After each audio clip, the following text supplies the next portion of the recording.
I'm Wilf Nichols and welcome to Homegrown, a show all about gardening in Newfoundland and Labrador. This week we're on the road again and we're off to Clarenville to meet Donna Balsam of Balsam Gardens.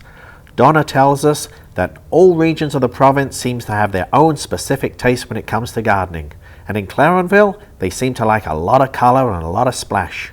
But Donna shows us a couple of other plants that deserve a second look. Ever notice those numbers on the front of a fertilizer bag? Well, I'll explain what they mean and how you can pick the right fertilizer numbers for the right job. Debbie is back to talk about a problem that's all too common with houseplants, and the problem is root rot. She'll show us how to recognize it and the steps to take so it won't happen again. The bearberry is a native ground cover that's seen in all sorts of places, but mostly out on the barrens. It's really common and really worth a look. Well, I hope I've whetted your appetite, and when we come back, I'll see you in Clarenville.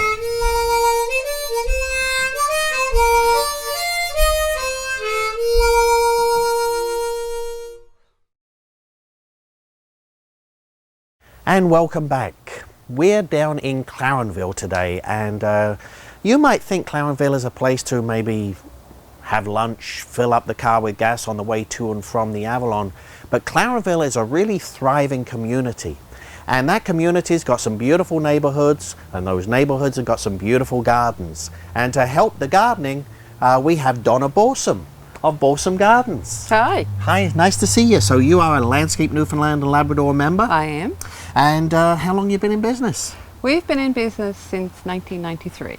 1993? Wow, you're really established. Yeah. How did it definitely. all start?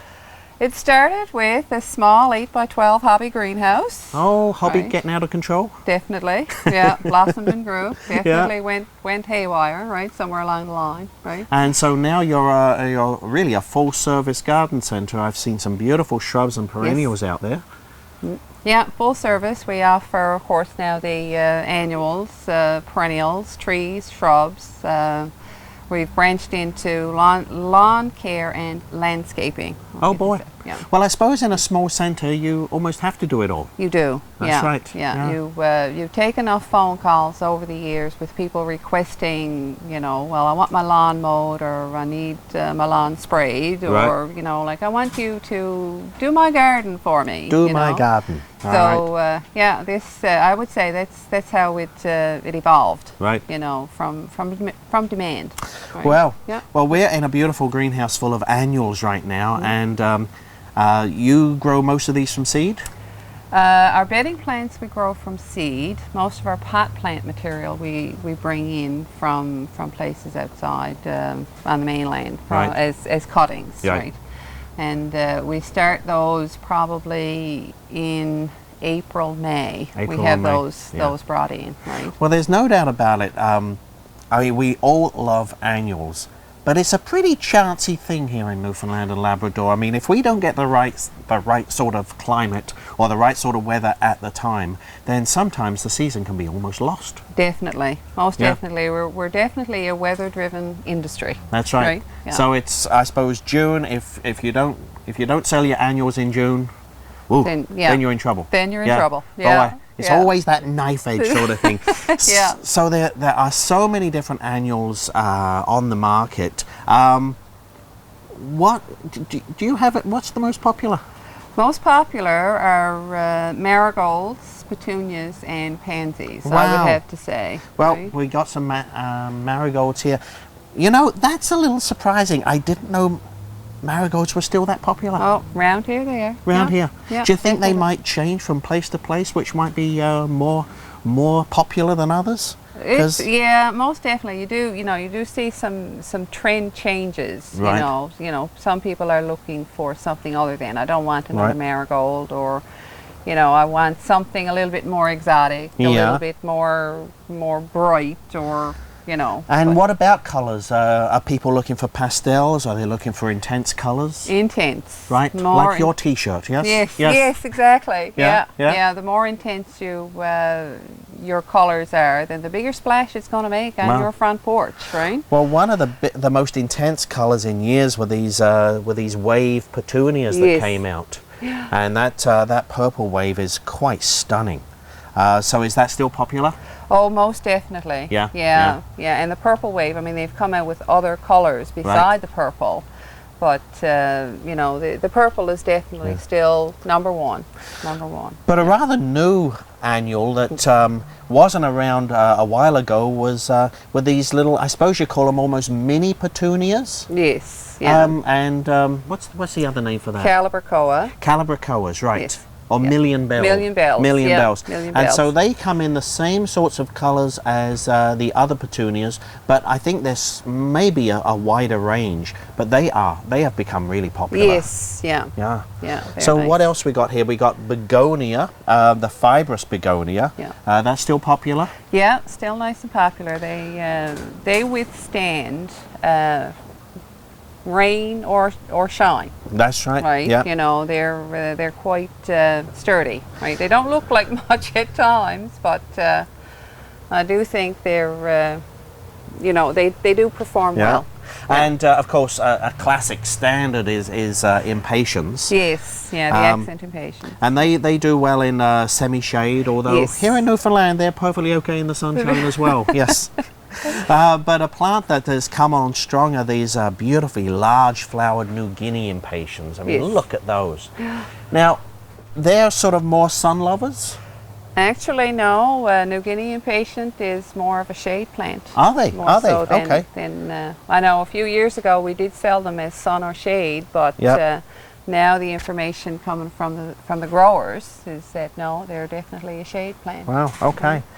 Now, I love this plant here. Yeah. It's called, sometimes known as spider plant or cleome. Yeah, And tell us about that. Is that a popular plant? that is not popular. That's a shame. Yeah, yeah. Basically, I think one of the reasons it doesn't sell is because it doesn't bloom until later in the season. Oh, Once the bedding plant right. season is over, this thing starts to show off, right? I think that's a real shame, and I think maybe we need to maybe leave a little bit of room in our gardens for some late flowering things, just to that transition between the stuff we've seen for a couple of months and then something new in the garden. Yes, exactly. Because yeah. I like this one too. Yes, And yeah. it's sometimes known as Love Lies Bleeding Yeah.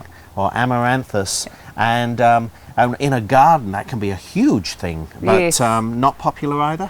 Not popular, I think probably again they don't come into bloom quite early enough, right? So I think, you know, if then we don't have the heat, I think, to Right. get them to grow as well as they do Well, say in Ontario. I think what we got to do is teach people about them. There you so, go. Yeah. think about some of these late flowering annuals, because it really can add something to the garden. And thanks for showing us all this. This has been beautiful. Thank you for coming. And I'm going to walk around the rest of your garden. Perfect. Okay, Enjoy. if you've got annuals in your garden, you better feed them. When we come back, I'm going to tell you all about fertilizing your annuals.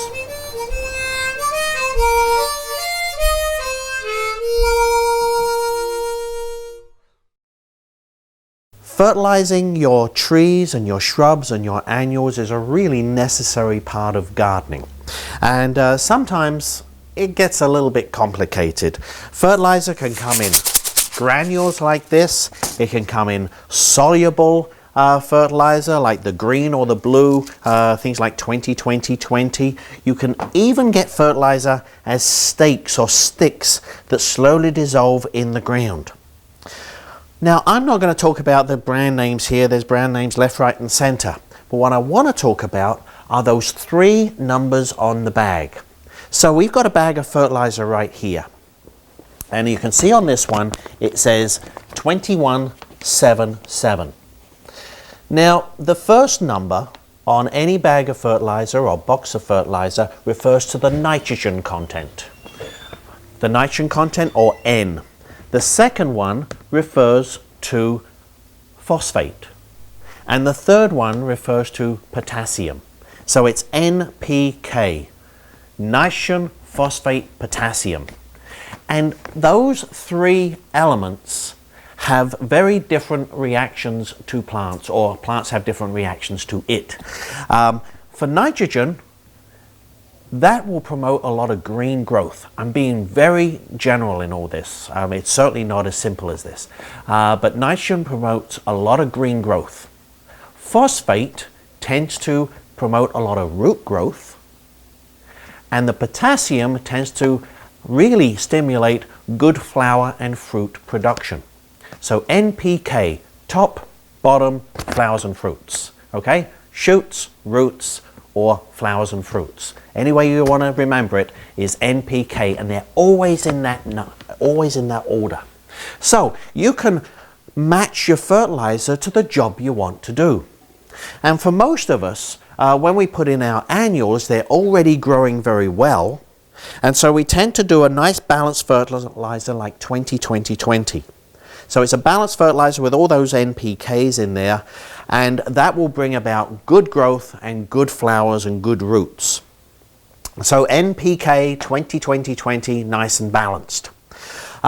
This bag I've got here, and I keep referring to this one, has got a very high nitrogen content.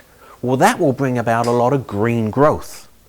And that's exactly the sort of fertilizer people use in the springtime when they want their lawns to green up like crazy. Or maybe if you want to get your spinach or your lettuce growing fast, because that will give you top growth. The other thing you might want to use at another time of year is something like bulb food, which is very similar to this one over here called bone meal, 2-11-0 or 3-11-0. Now, a high middle number means we're going to get a lot of root growth. And when you put your bulbs in the fall, you certainly don't want any top growth. You want to get good root growth. And so you put in some bone meal or some bulb food, and then you get a nicely established bulb for next year. So high middle number for the roots.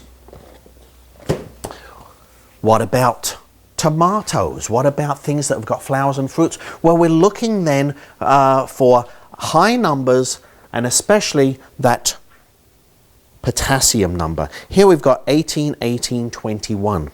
That very high potassium number means we're going to get lots of flowers, and those flowers should give us lots of fruits. Now, it's also very high in the other numbers as well.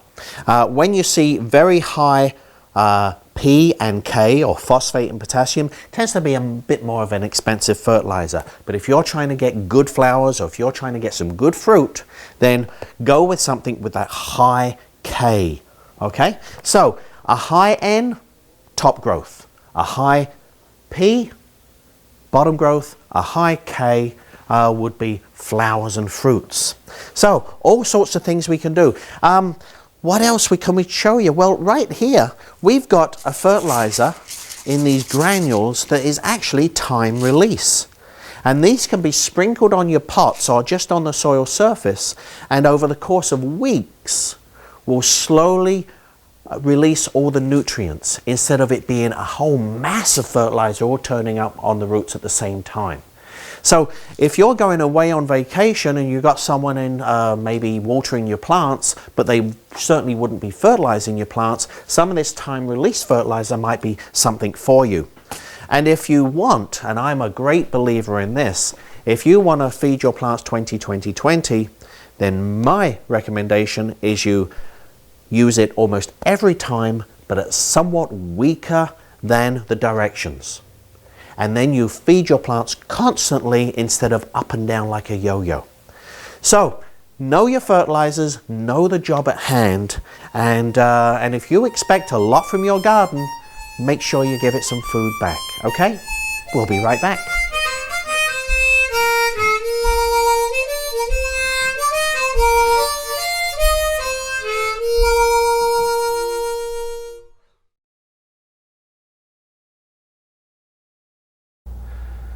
Welcome back. Now I'm going to hand it to Debbie Preston, and she's going to tell us about a common problem with houseplants.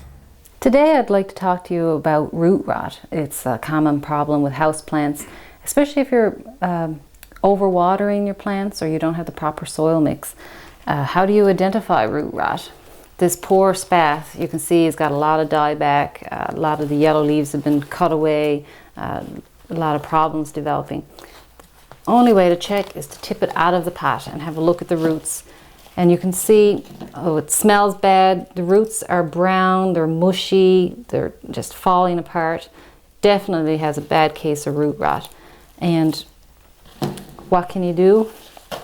a plant this bad, we might have to try and repot it, cut it back and see if it can outgrow it itself. There's not a lot of chemicals or anything that you can do with it. You just want to make sure that when you buy plants that you have a healthy plant, nice and young and fresh, not too many yellow leaves, and that the roots are nice and white and healthy.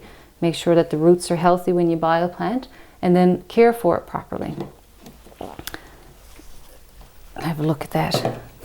When you buy a plant, especially in a small pot like this, you can tell that this is very tight, lots of roots. It needs to be potted up to a new pot. So when you're potting to a new pot, you often tend to buy decorative pots, plastic or ceramic, something new like this. And when you're choosing your pots, you want to make sure that there's drainage in them. A pot like this has an attached saucer with drainage holes in the bottom so that the water can drain out. When you water it then down through, make sure that there's no water sitting in the saucer. Any water that sits for more than 15 minutes, of course, you're going to have to dump out so that there's no water sitting at the bottom of the root zone. Pots like these, they come with a little drainage tray in the bottom so that the water can drain out into the bottom there. These are great for somebody who's sort of familiar with how much water is required by the plant in your house, because of course once excess water gets down there, there's no way of getting it out. There's no way of dumping out the tray. So you want to be a little bit more experienced when you choose a pot like this. Or even like the nice ceramic pots that don't have holes in them. Now you can get some that have holes, but this one of course doesn't. And you may just want the nice look of the ceramic pot. So if you're going to use a pot like that, a little bit of drainage material like gravel or charcoal. And I find it's always good to use a little bit of horticultural charcoal in the bottom because it stops that stagnant, if there is a little bit of water that develops, it stops the smell from developing. Use a little bit of gravel in the bottom, and always make sure that you use a filter fabric, something that the water is going to go down through, but the soil is not going to filter down through and clog up the drainage in the bottom. So put that in the bottom, and then you can pot your plant into it. Make sure that the pot that you choose is not too large. This pot here just fits in. You want to make sure that it's no more than 2 inches bigger on the diameter. If you bought a 6-inch pot, go to an 8-inch decorative pot. Don't go to a 10-inch, because that excess soil that's around the outside is just going to stay moist, and it's going to develop rots in that soil because the roots can't grow out into it. There won't be enough oxygen exchange in the soil. If you want to actually get it to a 10-inch, grow it up to the 8-inch, and once the roots are filled in that soil, then pot it to the 10-inch. So it might take a year or so, but you'll eventually get it. Don't go to the 10-inch automatically, because you're going to develop root rot problems. So you take your nice healthy plant with good roots and you pot it into your pot. When you're potting, make sure that the existing soil level is just below the rim of the pot. You don't want it too deep, you don't want it too high. You don't want to bury the crown of the plant in the soil. You don't want it too high so that the roots are exposed to the air. So again, just below the rim of the pot is a good height. Packing your good soil in around the root ball and underneath. Nice sterile soil that you're going to use, potting mix or whatever. And you'll have a beautiful houseplant for years to come. Thank you. Well, thanks so much, Debbie. Now I'm going to get out of the house and onto the trails, and I'll show you a beautiful native ground cover. From the cliffs of coastal Newfoundland to the mountaintops of Labrador, this plant is everywhere. It's a member of the family Ericaceae, or the heath and heather family, and its name is bearberry. If you go to the western part of Canada, the same plant is known as kinnikinnick. Latin, Arctostaphylos uva ursi. It's a really good ground cover in a sunny, well-drained spot. And quite often we have these sunny spots maybe on a run down from the lawn down to the sidewalk. What can you grow there? How do you mow it? Well, maybe this is a plant to put there because it's a really good full ground cover. You can hardly see any ground here at all, and you don't have to mow it. In the summertime it's going to have little pink flowers. In the fall, if it gets pollinated, you will find little red berries, hence bearberry. But it's a really nice, tough ground cover. We have a lot of members of the ericaceae here in Newfoundland and Labrador. Things like partridge berry, things like blueberry. Well, Arctostaphylos or bearberry is very closely related to those two, and you should look for this in your garden centre because it's readily available. There's a lot of different varieties available, one called Vancouver Jade, another one called Massachusetts. So it is available at your garden centre. Put it in a sunny spot and sit back and hey, easy going ground cover for your garden. Well, there's another show done. Next week, I'm off to Murray's Gardening Centre in Portugal Cove, where I'll be speaking to Renee Burry about the wide variety of standard and innovative tools out there on the market. There's always something new coming along in the world of gardening. And it's always fun to see a brand new garden. And this one really pushes the envelope. Landscaper Mark Bowering shows us his almost zen-like garden, which reflects Japanese, Chinese, Indonesian influences, with a few Newfoundland plants in the mix. Debbie Preston will be back to talk about anthracnose or leaf spot. It results in ugly brown leaf coloration on your plant, but it can be easily dealt with if caught in the early stages. And I'll be talking about native maple trees. They're found along many of our walking trails. They're so beautiful to look at, and I wonder why they're not more well used in our gardens instead of the common Norway or sycamore maple. Well, that's our show. Thanks for watching, and we'll see you next week.